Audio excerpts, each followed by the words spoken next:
verçer ayaylanyan, yıllar birbirinin iyilinden elitmel maksadı iyilerleyen ergenlikleri ünlep, çok enik var yani enik var ya. Tarifine kağıt işleyen kuvar, kuvar.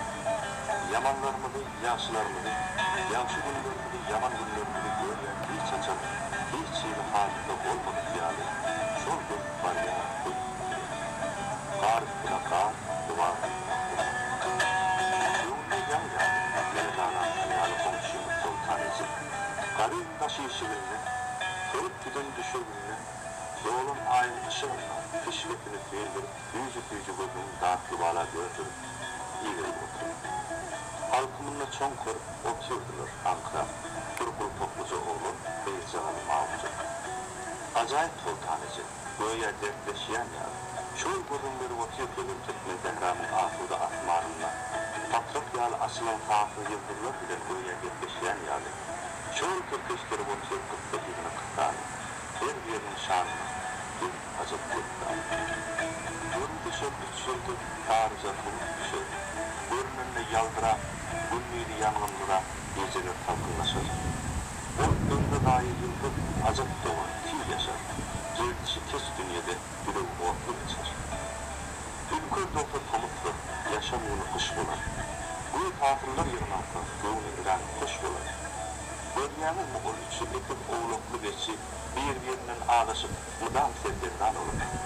Kanha, ülün ak bir olur. Görüyanı mı bağlanır koşuğunu yitirip çoğun narin borlaktının ak büyüdüğünce kudurdu. Bağlıkın yıldak gidip akmaya büyüdü. Ol görmeyen yedisi yedigindir kurulur. Yürüp bölüm kalmadı, yürüp bağırdı. Yedi yıldır, yedi olur, 7,5 tanıdan doğarmaktır. Kimler biter yedigindir? Ağızları şeyle mukuttu. Haydi yaşlılardılar ka, nerede bir şeyle ağdılan ka.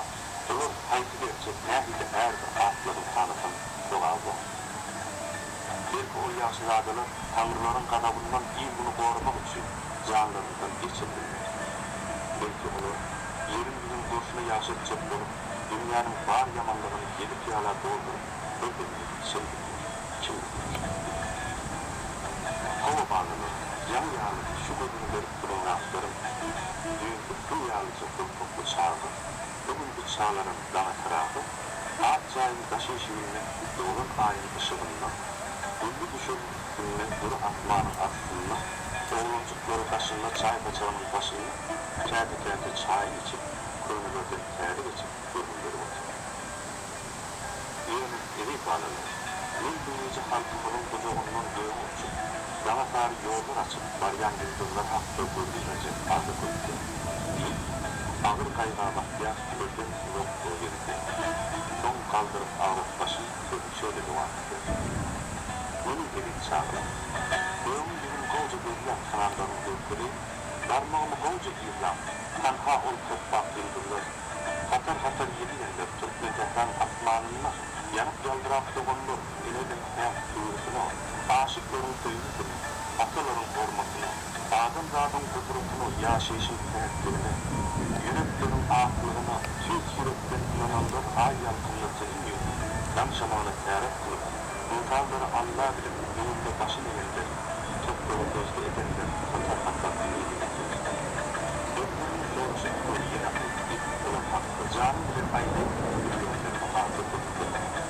Ağır boğalarda uyun ağzı, gözlerinin ortaya çıkan değerler, ağırlarında kırık halka, kanunlara yanıp duran ağzı, canları atmanın kakap yürüdü, kanları zehranda değerlerdi. Hatar yedigendir, insanı Allah bilendir, tutluğu tezli kılanlar, yedi olan yedi uçur, yücelerden iman geçer, varıp şanlıktan uçur, yaptığı yüzü olmayacak. Salam ve ey hudruklu, beden dağlarda durmuştur, bektanımız yürüktürdür, mekanımız duru atma, anıdan arka duram, anımızdan geldi. Ama uçurdur, ol her doğanda, nece alkışlığında yine de ağırdır, atmanın bedevi ol yedigenler, yaşlılar kalandır, doktorlar yazır. Yürüklerde altın bilen yanar, dünya doktor, yer alır yağları, koruyanı, sizden dondu korarlar, bir yedigenlerin içinde ağırdır. Men tanıyanlarını geçeyin tanam, yıldırken varını olmayan tanam, Doğmuş kulak atı yenilerinizde, dayı yenilerinizde, dağlanlarını soğuran ilmi çekmen, acayip yıldızın doğru bırakmak. Kanha oynayan dörtlü, efem, soğuk, masum, şiirli, kanha gurbet, yüzün uğurlu, ol ayna çimlerden biri, kanha günerler. Kanha kılı tekran şiiri, ol küsü gündü raya, neyden durun, buna aya aslan altı şiir mavi, üçmet bir yana durun, yok sözü yakan olur. Ol küsü, bir de aslan, ol küsü, ol yaldıran durun ciddi, sultanın şehrinde de ol görünen seyit çocuk, yürü yolunu açıp, ol küsü Abdülcemil, yastan çıkarmak olur. Ol birinin adı hatırı, yin tehranda adı verdi, yanında yine bir var, Türkmenin bu çoğu idar. Ol kütülanı buluşun, bir cellat eline düşün, ol birini burada degen ahın bir yok tutumun. Ol görünen bayram gibi, yanını kırkı bağladı, eşitini